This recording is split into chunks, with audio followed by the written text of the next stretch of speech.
Hey there, commercial construction coffee talk fans. Thanks for chiming in. My name's David Corse, and I'm your host. I'm also the publisher and editor of Commercial Construction and Renovation magazine. You know, we're digital since August of 2021, but you know what? I always break out the archives these days, and this is what it used to look like. It was a 196-page issue. Got Chris Mulvihill, CMO of Crystal Springs Resort. This was a great issue.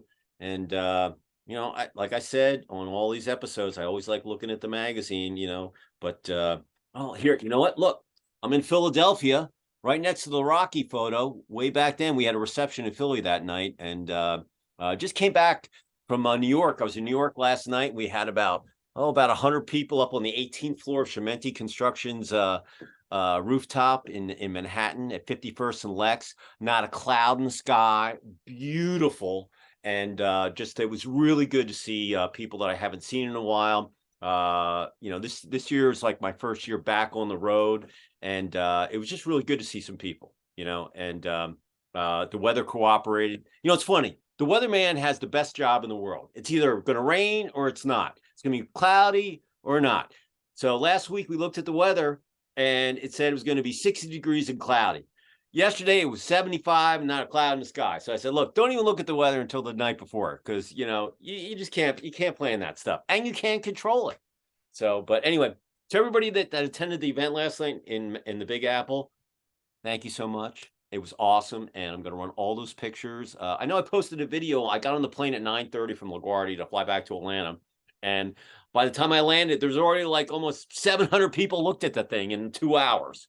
And I know everybody's flooding. I was talking to my cohort that was one of my sponsors that we worked on putting the event on last night. He's like, "Oh my God, it's like the rage on LinkedIn. Everybody's talking about it." And I said, "I know. I posted that little minute video, and I got off the plane, and there were like almost a little less than 1,000 people on there that had looked at it." So, but everybody attended. Thank you so much. It was great seeing you, and we'll catch you next time in New York. Hope everybody has had a great week. It's Thursday. Tomorrow's Friday. The weekend's coming up. Got my old guy Lack shirt on. And you know what? It's playoff time. The national tourney. University of Denver, they didn't make the bid because they didn't win the Big East. And they're out of it. So there are 16 teams going for the national championship. And there's some sleepers in there. And I'll tell you, all the teams are high quality. Any one of those teams could win it, and they just have to get on a run. And the games all start this weekend. So if you're watching the game, enjoy the lax on the green, and it should be very, very exciting. So you know, I'm bummed out. I'm alum from University of Denver. I'm bummed my team's not in there. Coach Tierney is retiring after 42 years, and it would have been a nice swan song for him to leave with a championship, or at least to get into the dance to play for it. But you know what? You win some, you lose some, and he's had a great career. He'll be in the Hall of Fame here shortly, and the College Hall of Fame of lacrosse. And I know everybody is proud of what he's done for the university and just in lacrosse in general. So, Coach T, you're awesome. Enjoy retirement. You earned it. So, with that said, project management, logistics, getting things done, getting product delivered, and, whatever it might be, it's all about scheduling and getting stuff done. And, especially in construction, you got to have products delivered. Everything runs with the opening of the store. If you're in retail, they back everything up with the schedule from the day that they're opening the store with the circulars and everything else. So logistics is a huge issue. And obviously over the last couple of years with the labor shortage and the shortage of products and, scheduling, it's kind of been a bumpy road to say the least. But now that, kind of we're smoothing out, but there's still issues, with the supply chain and everything else. So I have a gentleman today, he's out on the West Coast, and his name is Anar Mammadov. And he's with Senpex Technology, and he deals with AI and logistics, and kind of puts it together and using AI to improve the process. So, Anar, say hello to our listeners out there on Commercial Construction Coffee Talk. Yeah, hi everyone. Hi David. Thank you for just having me here. Hey, no problem. We appreciate you finding the time in your busy schedule. And the way it works here is that I'll do my interview with you in three parts. You'll tell your story, where you grew up, where you went to school. You got any, boys or girls, children, dogs, cats. You play any sports, whatever it might be, and then how you actually ended up where you are today. In the logistics, AI side of things, and then we'll talk about the last, 3 years lessons learned with the roller coaster that we've all been on. And then you'll leave one positive thought or phrase in your contact info with our listeners. So with that said, the floor is yours. Tell us your story. Thank you, David. Thank you again having me here, and Absolutely. it's a great pleasure.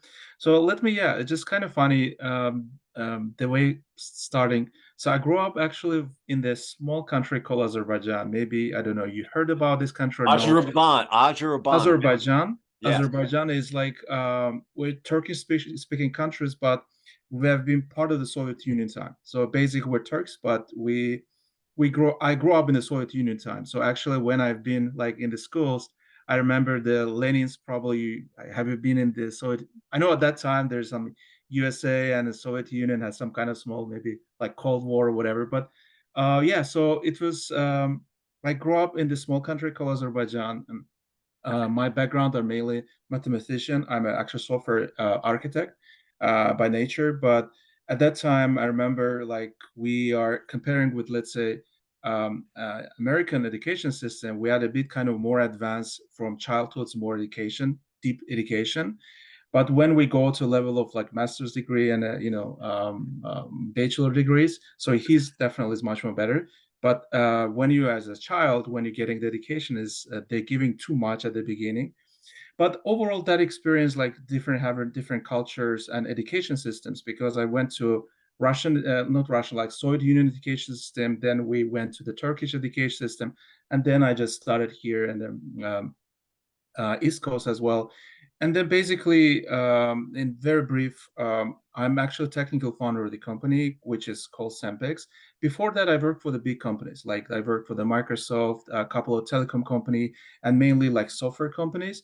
And I executed a bunch of the different corporate software solutions for the businesses, for the government institutions, and also for education systems.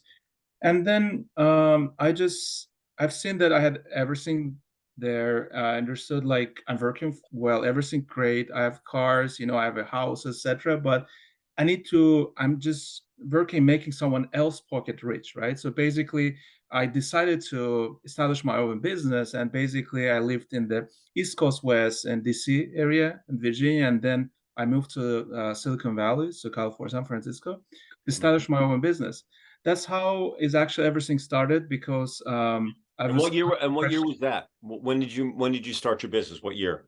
so in 2017, actually, we're like 6 years. And I moved to Bay Area, actually San Francisco, like 6 years ago, from DC, just Virginia. And then, yeah, I established my business and I started growing the business. It was very tough. We can talk a bit more about that experience.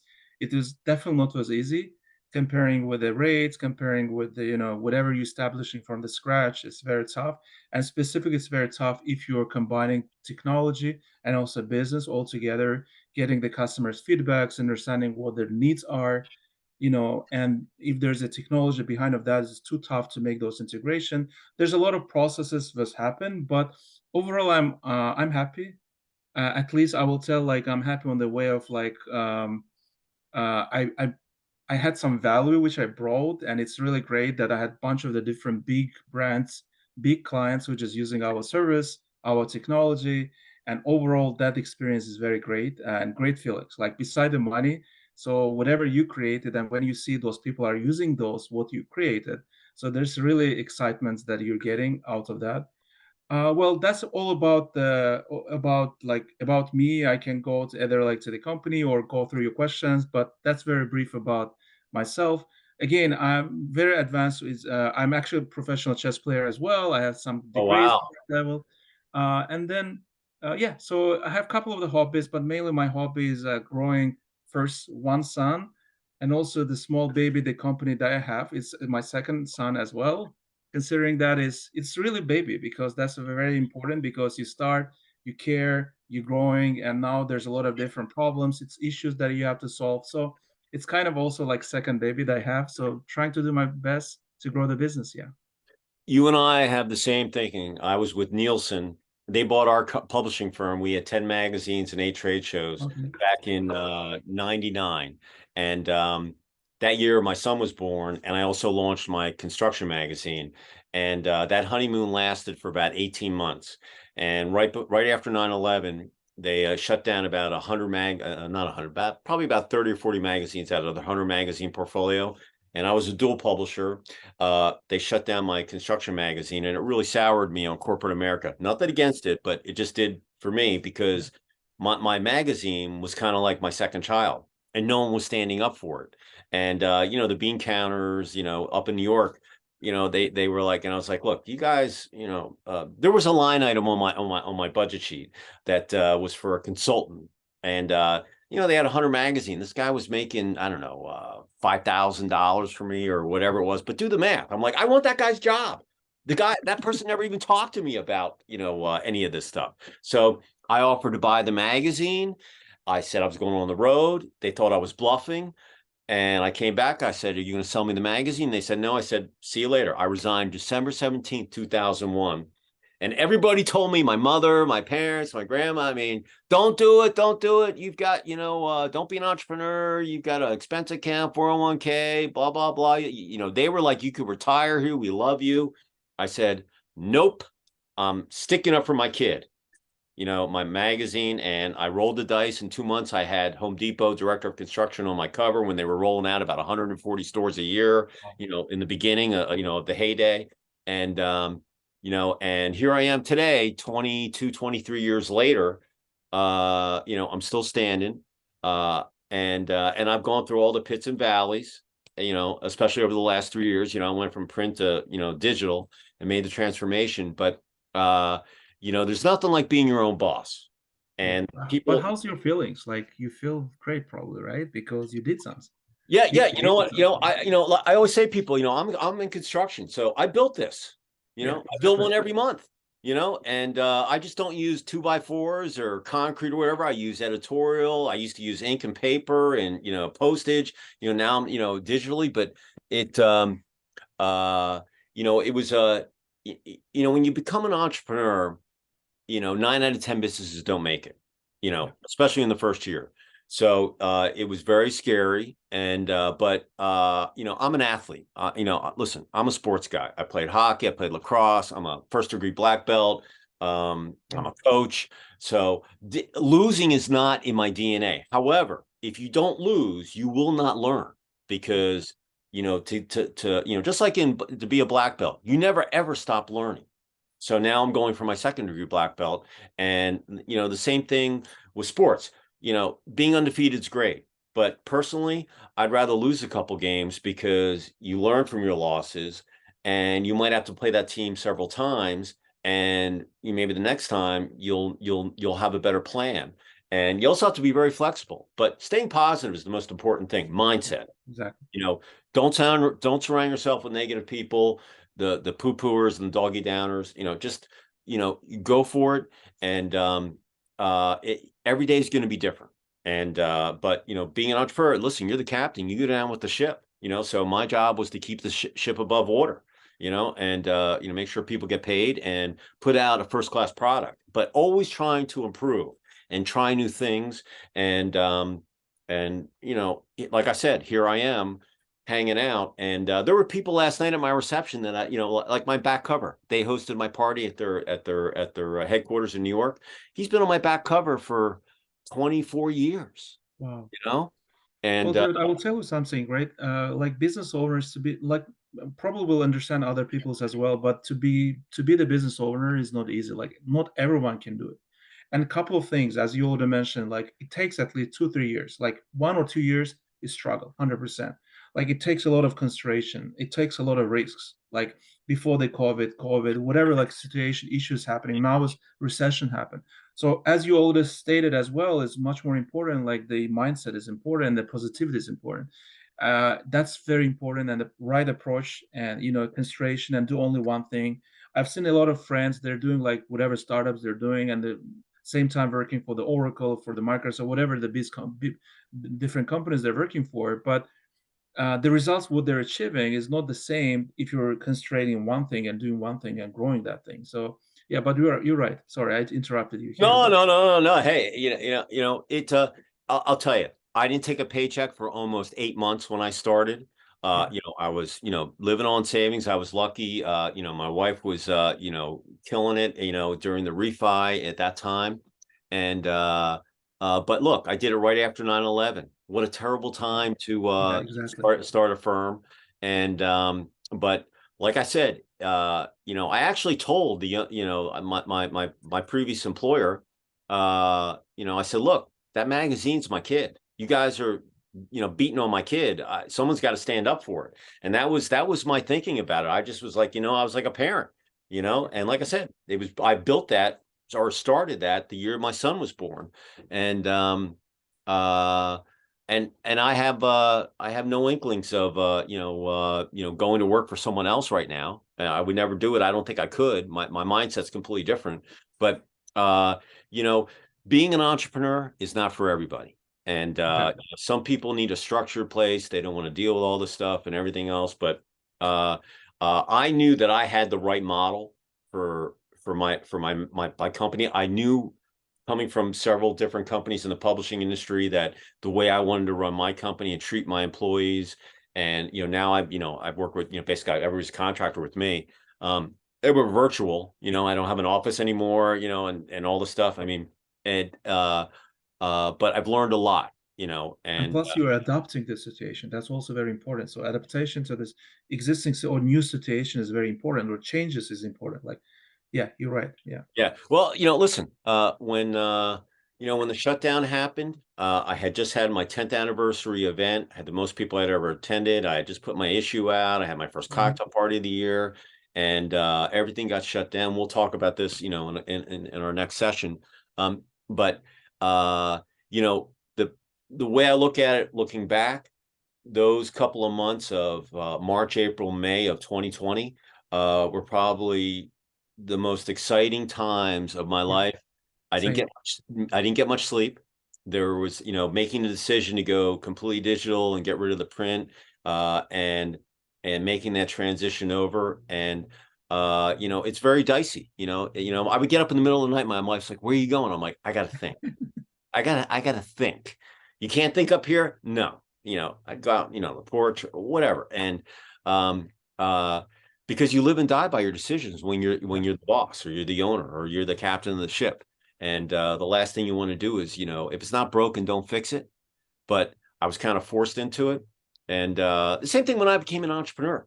I was forced into it. They shut my magazine down. I didn't ask them to shut it down. They shut it down because the bean counters said it wasn't making enough money on, on the budget. But I was like, look at the budget. Look at these things that I'm paying for that I don't even know who these people are. And that was my basically my strategy when I went in there. I wasn't looking for more money. I just said, look, I want you to sell me the magazine. It's like a kid to me. I'm standing up for it. If you don't, I'm going to leave. And they thought I was bluffing. And I'll tell you the best thing that ever happened. And then we'll go into our next part of the interview. When the year after I started my magazine, I had my first trade show, and the company I worked for, Nielsen, they actually took a booth at my show and wrote me a check. So I have a picture of the check framed in my repertoire of stuff. And that was the most that was the greatest. That was it was kind of like it was a congratulations thing. When I opened the thing, I was like, oh my God, Neil, I can't believe they just wrote a check to be him, and they shut me down, and now they're writing me a check to do business with me. So, for all of you out there that want to be an entrepreneur, okay, whether it's a side hustle or you want to do something else, life's short. And if you really believe in something, okay, you got to go for it. But you got to have a plan, and you got to investigate things, and you got to surround yourself people that have the same vision, whether it's your attorney, your doctor, and any of the people they're going to help you, get it through. And you got to have the people with the same vision, because if they don't, like I said, I'm an athlete. I don't care what kind of sport that you play. You got to have the people from all walks of life to come in and have that same common goal and the blinders up that, hey, we want to win the championship. So I just wanted to succeed so I could, my job is to, get up every day, give it my all, catch a couple hours of Z's every night, and then do it all over again. And if I can do that and look myself in the mirror and say, hey, you know what? You did the best thing that you could. That's all I can do. And hopefully I learned something. The day I stop learning is the day I should go do something else. And and I'll tell you, like you're an AI guy. I'm taking an AI digital class right now. It's mind blowing. And you know what's even mind blowing? It's a 10-week class. And my instructor said, in 10 weeks, the stuff that you're learning is going to be obsolete because things are just moving at the speed of sound that, you'll have the gist of it, but there's just going to be, it's evolving so quickly. And there is so much cool stuff that I'm going to be able to apply to, my marketing, my magazine, my site, funnels and all this stuff. And it's exciting because I'm learning new stuff. And look, I'm going to be 60 this year. In next month, I'm going to turn the big 6-0. I feel like I'm 20, but my 2 ACLs have been replaced. They don't feel like they're 20, but but I'm learning something. You can teach old dogs new tricks. And you and I, look, you said you're, Soviet Union, you were probably, fairly close in age. And, so when I was in prep school, I remember when we had apples. They had first come out with floppy disks, and I had to write a code. I think it was how to average baseball, batting averages or whatever. And I'm in this class, how many bits are to the byte and all this stuff. And we're working on Macs. And I look back at that. And now where we are today, I went to prep school 78 to 81. That's when I graduated. Okay. So that, to give you, a point of reference. But looking at where we are today from where it was, that's a good 20, let's see, 20, almost 40 years. Now, to get where we are in 40 years, in the next 10 weeks of this class, it's like I said, it's mind blowing. Wow. Every week I go tell my wife, I'm like, you're not gonna believe what I just saw, and I just learned how to do. 10 years ago, you wouldn't even think that would have been possible. And it's just amazing what technology can do to any sector of the business. And I really do think that we're like in the most exciting times of just improving people's lives, information, the way things are done. It really is an exciting time to be alive in the world today. And and like I said, technology is the route that we're doing it. So, and you're in logistics, so it's the most, probably one of the most important foundations of anything that you do, because just like last night at my reception, we had a seminar. During the seminar, they had appetizers, the bartenders, the alcohol, all that stuff had to get scheduled. They all had to show up on time. They're getting everything done. So we walked out of the seminar, boom, we went, and everything was set up. So that's all a logistics thing. But someone had to do that, and that's a simple little example. It's not like a multi-billion-dollar mega project that's going on, but they do the same thing, just on a bigger scale. So but if you hire the right people, you can get those things done, so but the reason why we had you on here, let's talk about the last 3 years. So you went in business in 2017, and you started out. You've gone through that, and then boom, the country got shut down. Now 3 years later, we're coming out of it. It's kind of still there, but we're open for business. Talk about starting your company, and then the lessons learned, and how you kind of navigated the roller coaster over the last couple of years. Yeah, so a couple of lesson learned as a suggestions I will give. The practical points. When we started the business, initially you have to listen to customers, right? So, and we started to create the platform, the system, etc. And then when we launched, I imagine even those days when we launched the website and etc., we want to start to provide a service. And we were under the impression, okay, we'll put a small post on the Facebook, and boom, there's a bunch of the customer will come to us, and we'll start businesses. And then that didn't happen. Within, like, you're not imagining, we spent like $500 for small Facebook ads, and just we're waiting 1 hour, 2 hours. Actually, was my co-founder. I remember those days. And then no calls. Oh my God, something's happened. Oh, we need to fix that, etc. I remember like after one day, we got like first call as a client who just want to use our service. We just jumped to answer this phone call, just provide the service. And then boom, I understood that this is something I did wrong, because whenever you're creating, first you need to listen to customers, get the feedbacks, understand their needs, requirements.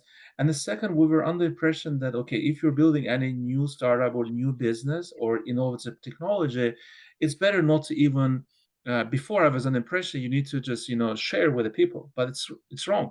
You have to share, you have to get a feedbacks, because even someone steal your ideas, you don't need to worry about that. That was initial kind of story about the overall company, but I will tell, we as a Senpex right now, like simplifying the last mile logistics as a company overall, and basically we're helping the businesses to grow and scale to the new location. Actually, the word scale is very important in my opinion. Any type of businesses or business owners, in my opinion, they need to pay attention to that part of the scalability, because any type of business, like it can be like restaurant or stores, whatever, that depends on the location wise.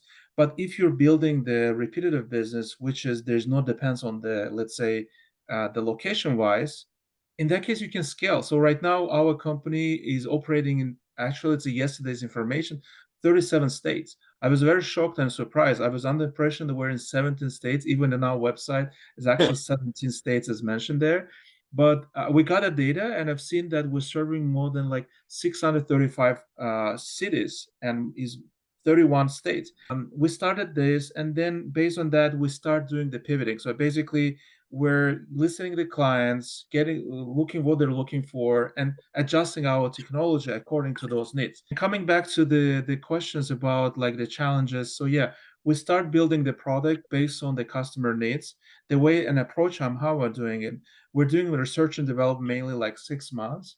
And the next 6 months usually takes for the business development marketing, because it needs to be like first the technology or products, then you're launching, pivoting, and trying to get a feedback, see that works or didn't work, etc. Some of those products really catched up really great, like as a software products, and they're used by the clients, they love it. Some of the products as software products we launched is kind of fail because there's no needs and demand. So these type of things need to be go as in a parallel and trying to match those. That's how we did that. And basically we try to build a couple of the products, which some of them is actually Senpex API, like route optimization engine we build, and it's actually special patents behind of that. We consider those, and Senpex nationwide, and and we recently launched the API, and we start thinking is one of the best option. All the supply chain and logistics need to be integrated with the different core systems. That's actually the reason we bring this API things, because different e-commerces like marketplaces, they need their one system core platform, but integration with the logistics. And it's a bit kind of tough and hard part of the business, because there's a brains behind of that, right? You have to find out how to do those integration and make sure it's correctly done.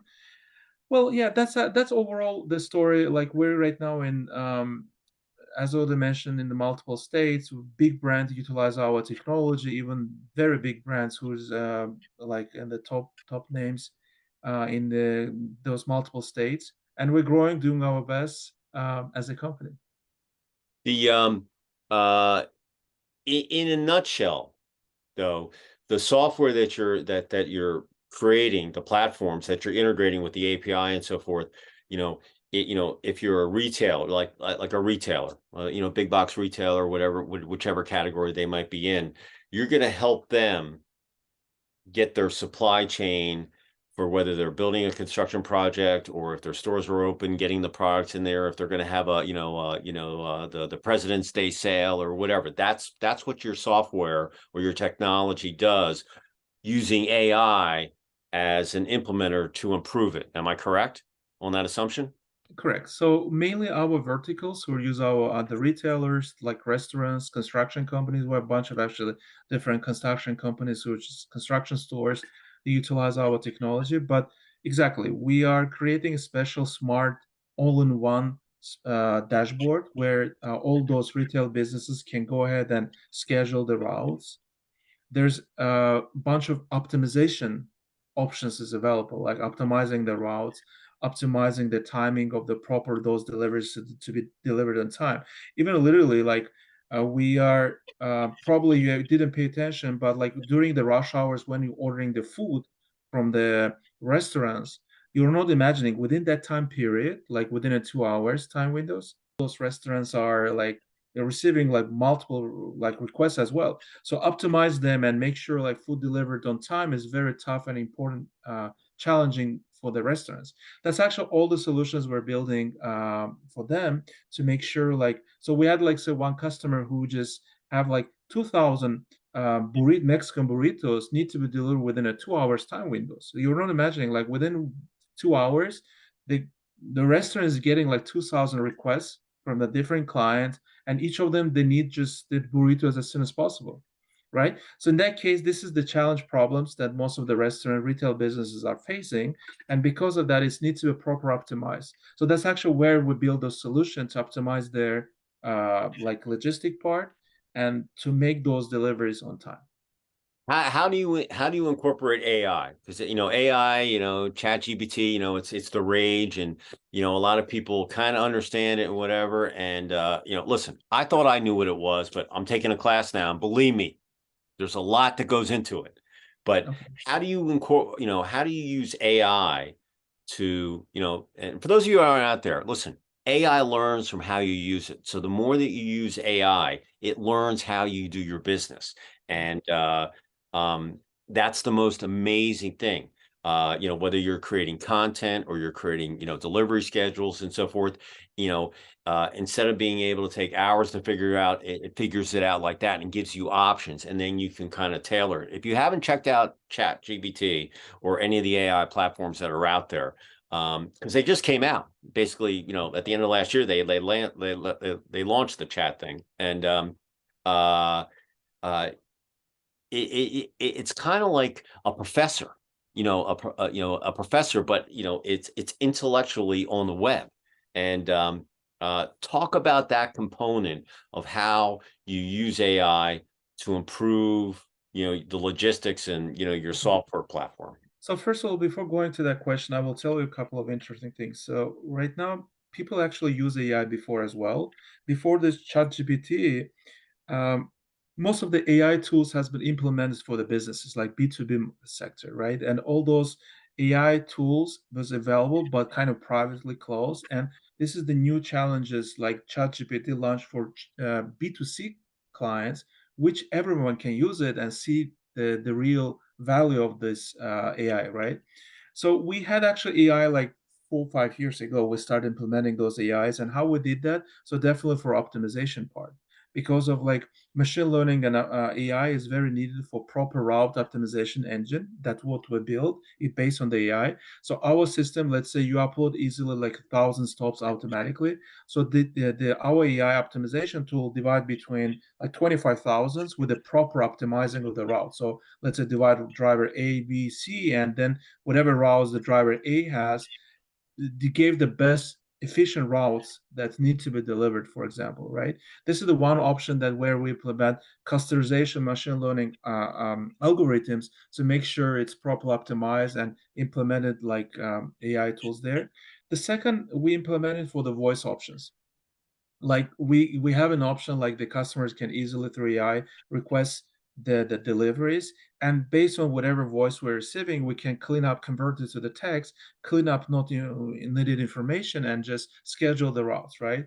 And also AI is also great for analytical dashboards. So sorry, before going analytics, we use also actually for the sales automation process the AI. So for example, instead of us or sales reps actually responding our clients' emails, requests, or the problems they can face, actually the AI and actually we also integrate ChatGPT APIs as well to see the value. It's just we did it recently, and we right now ChatGPT API that we integrated it helps us also respond to the clients' answers emails. So they're sending emails with a couple of questions. So basically, the AI is parsing information previous communication we had with that same customer and formulate some kind of messages and send to them answering the questions or answering the complaints. So that's actually what we built for sales automation process, the AI.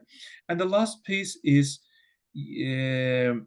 you have to build a company as a data-driven company. That's actually what I really also support, because initial, the first 1 or 2 years is very hard because there's something the business you're building, there's not enough data. But while you already started building the business, data scientists is very important for us. Actually, I have 3 data scientists in my team members.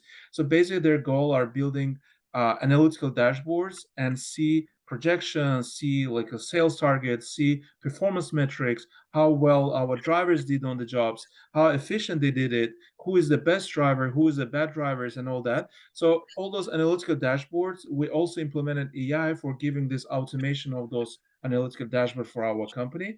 And I think there's a bunch of the values that we're getting from them. I'm telling, like, sometimes you're just projecting or giving like whatever your feelings are, but when you trust to your business intelligent dashboards, so it's called BI, actually, business intelligent dashboards. So it's a different game because everything based on the data. So you can manage the company based on the data. You can make projections, forecasts, everything based on the data.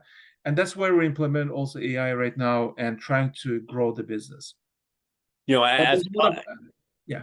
no, go ahead, go ahead. No, but overall, there's a lot of different directions where we can implement AI. But in the logistics, definitely like efficiency of the routes, efficiency of the drivers to make sure those deliveries done correctly, making sure the customer's happy at the end of the day, whatever they're receiving as a products, specific in the retail business, because our main clients are businesses. So like retail, groceries, health institutions, hospitals, like we have a bunch of the big brands utilize like this, or now even website like Stanford Medicine. So they have a bunch of actually the volume of the orders need to be delivered properly, and through system you also at the end of the day we're managing the humans and the drivers can confuse, right? So our system also needs to properly control the drivers as well. That's where our AI is. So I right now have a couple of statistics with comparing with my competitors. You're not imagining, actually, with the same sales target that I have with the same competitors, their employees are more than 150 employees. Another competitor, they had like 500 employees. I can right now manage overall with the same capacity of sales with a cash positivity from 2021 as a company with 17 employees. So with that said, you have to do a lot of automation, not only for the client front side automation, implementing the AI for optimizations and all that. Also, you need to automate the business process internally as a company to make sure with the minimum resources, yeah, there's a lot of automation need to be done and efficiency need to be done with the proper structure of the organizational structure. So I already have the different departments, right? But all those departments need to work all together if there is some process set it up properly and software tools has been properly implemented. Well, yeah, that's where we're implementing as an AI. I don't know if that answers your question. No. Listen, AI. I was kind of, when it first came out. I mean, I knew it was, it was there, but it was kind of in the back room, basically, with all the geeks doing their thing, and now with the cat's out of the bag, everybody's kind of looking at it. I'm a content provider, so I can use AI to create content and so forth. I still want my stuff coming out of my mind, but I can use AI to, create content, and then I kind of tweak it, so, I'm still a human being doing stuff.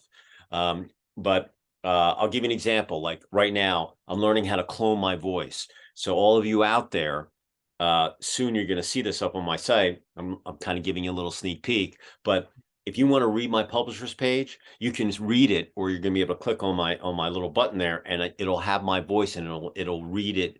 So you can just listen to me talking as my publisher's page. I'm going to do the same thing with my Q&As that I do on my covers or throughout the magazine, where my editor conducts the interviews. I will clone his voice, and he'll ask the question, and I'll have the readers in their own voice, and you can read it yourself, or you can actually just listen to the conversation like it is in the magazine. It's mind-blowing stuff, but you got, and it's not really that hard to use, but you got to kind of, like with myself, I already have a digital platform. I just needed to learn how I can incorporate it into the same thing with you. You're helping people. They already had schedules. They already had delivery routes. You're just actually improving the process. Maybe they're doing construction that came up when they created these routes that wasn't there, and now it is. Now they're like, hey, don't take the George Washington Bridge, or don't take the Lincoln Tunnel. Take the Brooklyn Bridge, or whatever it might be, and you're going to get your stuff there in time. Like if you're dealing with concrete, you've got to get the concrete to the construction site before it cures, and it's got to maintain that temperature and all that stuff. So there's a perfect example where you could use for a construction project, AI to look at everything that's out there and say, you know what, no, you want to go this route. And then you have to trust the technology that it's telling the truth. And it is. You just have to kind of look at the data. And I've become a data guy. Data is addicting. And that's why in my magazine, we had 29 million people hit our site reading content. And it's got to be good content, first of all. But the bottom line is that we become a destination point, and people come back because they want to, they just want more stuff. They want more information. Information's power. And whenever any company, I don't care what type of company you're out there. I mean, we're in construction, facilities, renovation, that kind of thing. But you could be any kind company out there, and you're all going to have issues with scheduling, logistics, whatever it might be. Here's an opportunity that you can be on the cutting edge. Mm-hmm. Have AI use it, and you can simplify your project and know that things are going to run smoothly. You're always going to have bumps in the road. I mean, you're just going to have to deal with it. But that's what's so cool about AI. And you don't have to wait hours and weeks and whatever. Boom, it gives it to you, and then you have to kind of discern. Hey, is this really one? And you can ask it questions. Hey, AI. I like that, but I want to do it this way, or let's shorten it out. And so these are all the things that I've learned, and it is mind blowing, and it can help. I had a project management firm a couple months back. He said, you know what, construction is going to be 5 years from now. You're not going to recognize it. I was just looking in a magazine. I think it was a drywall. I look at a lot of stuff. I just consume data and information all day long. Anyway, I was just looking at a construction thing, a press release that came in. It was a drywall manufacturer that's using AI to improve how drywall is installed, and it's going to improve the quickness of the project. And same thing you're talking about. It just came in a little press release. Boom, they sent it to me, and I was like, oh wow. And anything that says AI, it catches my attention. I'm going to read it. So this is awesome stuff. So if you were going to leave our listeners out there with one positive thought or phrase as an entrepreneur, what would it be? As we go into the second half of 2023 and go into Q2 and Q3. You don't need to, in my opinion, the most important couple of the phrases are, you don't need to be afraid to be the entrepreneur. First of all, take a risk, be positive. That's much more important. And sometimes, listen to your customers, but listen to your heart as well, because that's actually what dictates you as well. Because even whatever the customer is telling, but whatever inside what you have in the heart, that's very important. Like you're not imagining that in my life, we had a couple of my previous partners, they change their mind, or they're just actually kind of in some way they start demotivating, etc. So take a bit more, like you need like 1 or 2 years if you're establishing something to make sure it's correctly done. Need to be concentrated on one thing, try to take a risk. You don't need to afraid, and even just don't afraid to make mistakes. As you already stated, that's I really love it as well, because like mistakes can be happen, and many things you can lose as well, but just keep doing the mistakes. Based on those mistakes, we're learning, we're growing. The same in our case as well. And just be concentrated in one thing. That's very important, because don't do it like work for the multiple companies and do multiple things at the same time, because like you can lose all of them in at once, right? So otherwise, just concentrate even whatever your dream is and try to realize those dreams. That's actually very important, in my opinion, that you need to concentrate. Hey, man, believe me, like I said, I had a lot, when I was make my decision to be an entrepreneur, I knew where my heart was. My heart was like, no, I'm going for it, and like I said, there were all the other people out there. No, don't do it, don't do it, don't do it, and same thing when I went digital. We went back. It took me a couple months to kind of sit back and look at things, but my artist and my editor, they were like, let's go digital. We have so much content, we can do this. And I was like, okay, well, we created a plan and we went for it and rolled the dice. And, here I am still standing today. And it's just like this podcast. I was only going to do this once a month on a construction site. Shutdown happened. I did one a week. Now I do probably, I don't know, 6 to 8 episodes a month, and it's just insane, but if you're not, the one thing I'll add to that, you got to have heart, you got to stay positive, but you got to have fun. If you're not having fun, go do something else. Because if you're not having fun and you don't have the drive to get up every morning, and if you hate your job, listen, life is short. So if you don't like what you're doing, go do something else. Go with your heart and have fun. And you got to stay positive, and so I'm right there with you, right here, man, because we all have them. It doesn't matter what shirt you have on or what color your hair is there. You gotta have heart, man. You gotta believe, man. And that thing's pumping. Sometimes it goes a little faster, comes out a little slower, but it's there, it's live, and that's the way you have to go. So I'm right there with you. If someone wanted to get in touch with you to bounce some questions off you, if they want to, with their scheduling or find out more what you're doing, maybe there's a new product there that you can create for them, how would they reach out to you? Yeah, definitely. So I'm pretty much available for like the LinkedIn accounts, LinkedIn, so they can search for Anar Mammadov. And also, yeah, so my email address, the phone number, the email, like anar@senpex.com, they can directly reach me out. And But that's overall, that's a SCN. yeah, senpex. Yeah, Okay. Senpex. Okay. Yeah.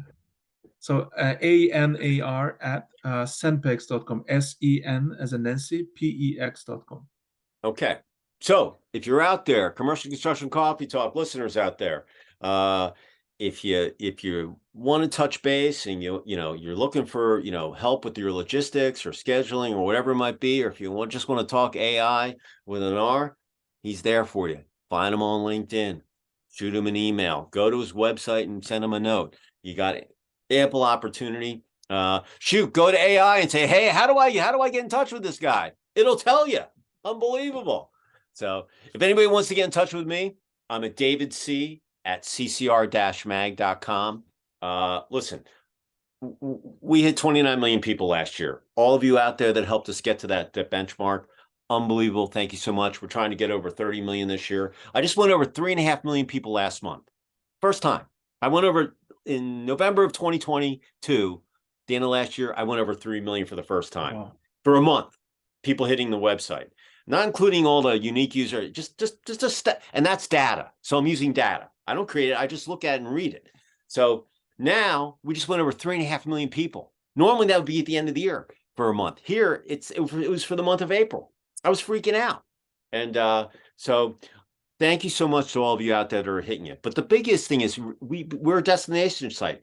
People come to us because we have good content, and it's on construction, design, facility maintenance, real estate. I have all sorts of stuff on there, but through the close with the shutdown, I've actually added a whole different, it's basically all construction, facility design, but I've added a lot of other stuff. How to buy a car, how to buy the right phone, how to buy the right insurance for your company. Half of my circulation is female. I even have stuff about how to buy, what's the, what kind of, fake, I forget what they call them, how to buy, hair extensions, So, hey, listen, there's guys want to be girls. Hey, there you go. You can find that out on my site. It's there for you. So people have more to do than just work. So now I put all sorts of stuff that's on there, and it's just attracting, a whole bunch of people. And the biggest thing is it's like the lottery. And I know some of you hate when I say this. If you don't buy a ticket, you can't win. So if you don't send me something, I can't look for it. And believe me, getting in the magazine is very tough. But we have all these other social media channels. If you send me something, I will come back to you. I answer all my own emails, and I'll send you the link. You share it. It's a win-win. It's good for your SEO and ours. And but you got to send it to me. So send it to me. Let me be the judge. I'll judge the book by the cover, and I'll find a place for it, if it's applicable. So, well, Anar, pleasure speaking to you as an entrepreneur, and congratulations, for being in business since 2017. Listen, 631 cities, 35 states, very impressed from nothing. So if you're an entrepreneur out there and you got an idea, you want to do it, look at this gentleman right here. He did it. Look at me. I did it in 2001. I didn't know I was going to still be here. I didn't know I was going to be doing a podcast. When I was going to, you know what the funny thing is? I look at my first episodes that I did my podcast. Oh, I was terrible. I was just, just the way that I talked and this and that. Now I look at it, people are like, how did you learn how to do that? I'm like, I don't know. I just did it, So, if you don't try, you won't learn. And the only way you're going to learn is by making mistakes. Okay. Because no one's perfect. And, but as I said, you got to have fun and you got to have a positive mindset. So, Anar, I'm coming out to your neck of the woods in I think November. I've got an event out there, in California, and hopefully I'll get to meet you. Oh yeah. In person. Let's be my guest. Yeah. No, listen, no fist pumps. I'm shaking your hand and all that stuff. And if you ever get into the ATL, look me up. We'll catch some lunch and Sure. talk technology and all that stuff. And look, it's the weekend ahead. Like I said, today's Thursday night, and I'm gonna watch a little hockey, maybe a little b-ball, and finish the week off, and then catch some recharge my battery this weekend, and do it all over again next week. That's what it's all about. So, Anar, pleasure. Say goodbye from the Bay Area. Thank you. We'll do it. Yeah. Thank you, everyone. And again, David, thank you for having me here. It was really great and pleasure to talk with you and share at least some experiences overall, like, whatever success I did it. So, hey, listen, the best thing you said today was that it was like my kid. And it just brought me back, to 1999 when I wrote my first publisher's page, and I said, someone had to stand up for my kid. My magazine was my kid. It was my second son. And that was like, you and I are cut from the same cloth. That was an amazing thing. So thank you so much for sharing that. Thanks, man. So I'm going to say goodbye, sign off from Sugar Hill, Georgia, which is about 30 miles north of Atlanta, right below the Beaufort Dam on Lake Lanier, which is like an ocean. And I'm putting get my engine put in my boat, and I'm going to put it in the water here. So I can't wait to get that on there and do some skiing and some wakeboarding. And so I've got stuff to do too this weekend. So with that said, everybody, especially if you're on the construction site, be safe. Make sure you make it home at night, because we all want you to get home and be with your family and stuff. The summer's coming. Stay hydrated. Drink lots of water. I don't care where you are, and you'll make it home and be able to do it again, the next day. So, Anar, thank you again. And for all you out there on Commercial Construction Coffee Talk, we appreciate you being listeners, and we will see you next time on another episode of CCCT. Anar, I look forward to speaking with you. Have a great weekend out west, all right? Thank you. Thank you. All right, ciao. Bye. See you. Bye.